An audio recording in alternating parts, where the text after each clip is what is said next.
పుట్టలేని తల్లిదండ్రుల మీద దయలేని పుత్రుడు పుట్టనేమి గిట్టనేమి పుట్టలోన చెదలు పుట్టదా గిట్టదా విశ్వదాభిరామ వినురవేమ.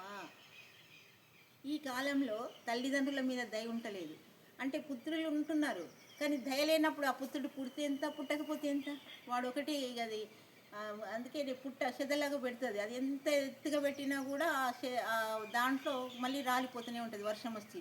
అందుకనే పుత్రుడు తల్లిదండ్రులను చూసి ఆ కుల మర్యాదను కాపాడిన పుత్రుడు పుట్టినప్పుడే అది పుత్రుడు అవుతాడు.